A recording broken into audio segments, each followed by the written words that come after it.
ജവഹർലാൽ നെഹ്റു എഴുതിയ കത്തുകൾ ഗാന്ധി കുടുംബത്തിന് ഏറെ പ്രാധാന്യമുള്ളതാണ്. ചരിത്രപരമായ പ്രാധാന്യമുള്ളവ ആയതിനാൽ തന്നെ ഇതിലെ ഓരോ അക്ഷരത്തിനും വലിയ മൂല്യം തന്നെയാണ് നൽകേണ്ടത്. എന്നാൽ ഈ കത്തുകൾ ആവശ്യപ്പെട്ട് എത്തിയിരിക്കുകയാണ് prime ministers museum and library.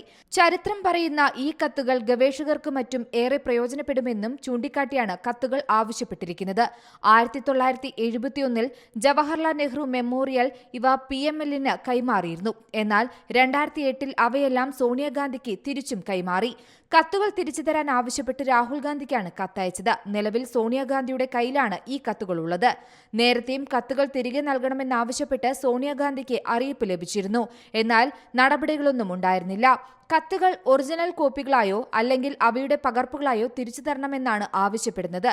കത്തിൽ പ്രധാനമായും Edwina Mountbatten, Albert Einstein, Aruna Asaf Ali, Jayaprakash Narayan എന്നിവരുമായുള്ള കത്തുകളാണ് ആവശ്യപ്പെട്ടിരിക്കുന്നത്. National desk, Zee Malayalam news.